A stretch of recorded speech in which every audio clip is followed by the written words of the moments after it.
But helping the National Lottery give away £250,000 to worthy projects right across the Anglia region. It's called, I'm sure you know, the People's Millions, and you have a say where the money goes.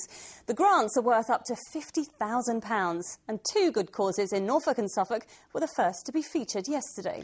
The East Anglian Sailing Trust at Levington near Ipswich wants to transform a marine workshop into a community centre to help provide nautical skills to youngsters and people with disabilities.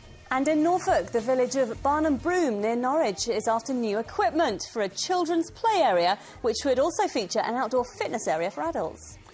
Well, you voted for the project you liked best, and Natalie Gray set off with giant cheque in hand to surprise the winner. Where am I? Well, I'm 12 miles from the sea.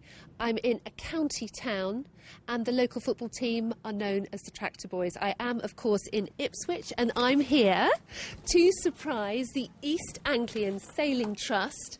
Now, they offer sailing opportunities to blind and disabled people, all on the River Orwell. Hello, everybody. We're from Anglia Television, and I've got some really happy news. I have got... Would you help me, lovely? Yeah. A massive... Would you help me as well? £50,000 for the East Anglian Sailing Trust. Very, very well done to you all. Isn't that great? Oh, some lovely smiley faces there. Absolutely fantastic. Wonderful, wonderful to receive this today. It's going to make so much of a difference to children like this who can then come sailing with us. You've been sailing. How did you enjoy that? I loved it. Did you? What was the best bit about it? Got to steer the boat yourself. Tomorrow night, another cheque and another winner. But for now, let's hear it for the East Anglian Sailing Trust. Hooray! Well done. My new friends, aren't you? Well done. Yeah, that's how to make friends, isn't it? Congratulations to the East Anglia Sailing Trust. Now, we've got two more contenders for a big lottery grant of up to £50,000, and your votes help decide which project gets it. Yep, so get ready. First up is Adrenaline Alley in Corby. It's an urban sports centre where they want to be able to offer facilities to disabled children.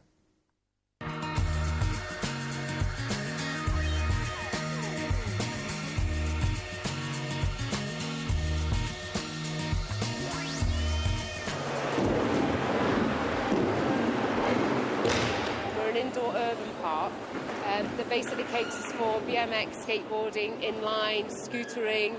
We have a lot of training activities, music activities and art and culture projects.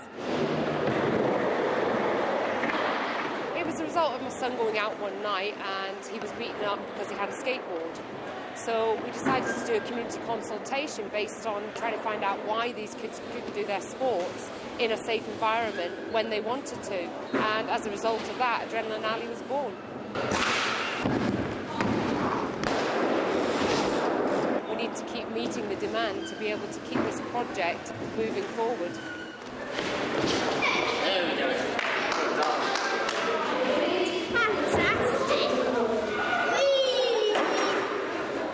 That's with us today have physical difficulties, communication difficulties, as well as learning difficulties. It's a new social experience for them, it's a new sporting activity. We try to get them included in the community as much as possible. Hopefully if they get the funding, it'll be more accessible for the type of children we bring here. It's a bit cool with my friends, except my best friend over there named Katie. It's my second time I've been. I like the bikes and skateboards. We will install special equipment that will enable them to come here, have fun, be able to do ramp riding, they'll be able to do scootering, they'll be able to do slides, and just basically have fun and get everybody working together. It's so, so important that we can develop their ideas and move the project forward so that we can make it accessible for everybody.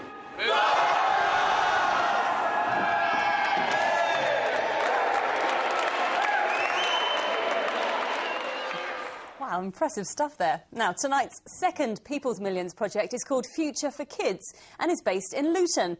They help youngsters excluded from school learn how to repair and maintain motorbikes and cars. Now, remember, you'll be able to cast your votes for the project you'd like to see win in just a minute.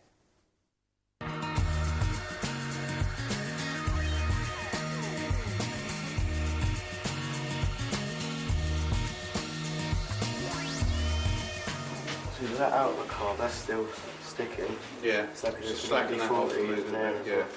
We're getting children who are maybe not in school, unable to attend school for various reasons. Sometimes they're excluded from school so that they can't go due to behaviour. But we also get children who maybe have just got some other issues, have fallen by the wayside, haven't been picked up by people, haven't got the support necessarily that they need. And they're the sorts of children that we get. So, you know, anyone kind of between the ages of 12 and 19. It's kind of given me more opportunities to learn new things, work with different people. I never thought I'd do it before, but now I'd like to work with motorbikes more often. Got kicked out of school, I had opportunities to come here, so I thought I'd take it, and here I am now. Fixing up tyres and learning new stuff about cars and motorbikes. Alright, that should be able to pull off now. We found that we had a particular problem in Houghton Regis where we had a lot of off-road motorcycling.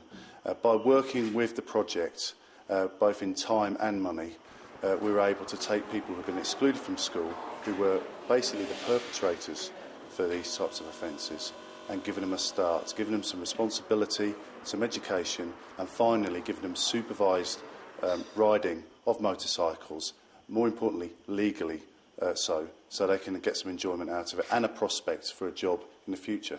We want the money, some capital funding for ramps for the cars, so the young people, you know, it's a work environment here. There's very little for young people over the age of 12 to do anything in Luton, and that's where we feel that young people need something to do. So to run some activities and some days out for young people during the holidays.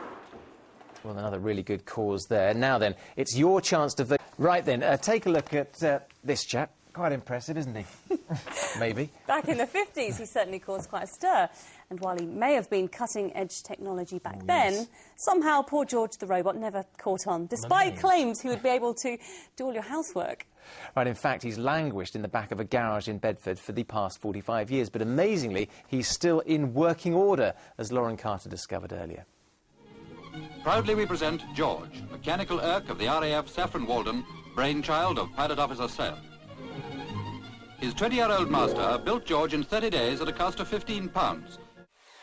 A small step for a robot, but one that prompted a giant leap in people's imaginations. This life-size creation was built 60 years ago, a machine many people believe was capable of anything. George the robot came to life in 1950. His creator, Tony Sales, built him using scrap metal, salvaged from a crashed plane, where he worked at RAF Debden in Essex. When he was built all those years ago, George the robot was seen as an incredible invention that could do so many things. But it seems some people got a bit carried away. He does look like a character from a comic book, so perhaps it's not surprising he developed superpowers. He was dubbed the Miracle Man, the must-have accessory for any 1950s housewife.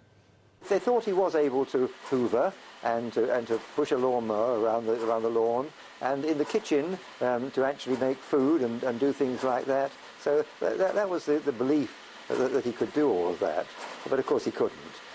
Powered by 2 motorcycle batteries, he can keep going for half an hour at a stretch.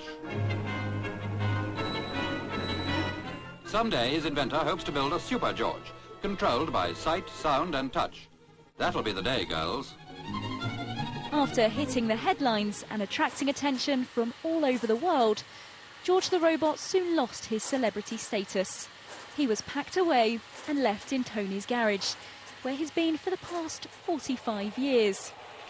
Tony has since worked on other projects, and he's now the director of the National Museum of Computing at Bletchley Park, which is now the new home of George the robot, where he's attracting attention all over again. When I saw him and I saw the lights turn on in his eyes, he looks quite mischievous. Oh yes, I think he's got a sense of humour, yes. He may never have actually done the housework, but with his future now assured in the National Museum of Computing, George the robot really has had the last laugh. Lauren Carter, Anglia News, Bletchley Park. He's an impressive-looking chap. Super George, that's what we're like after him. next, don't He needs you? to be buffed up a bit, doesn't he? He was shinier back then. Right, weather in a sec. First, let's catch up with the national team in London to hear what's on their programme. Yep, that's in a couple of minutes. Now the weather, though. Here's Amanda.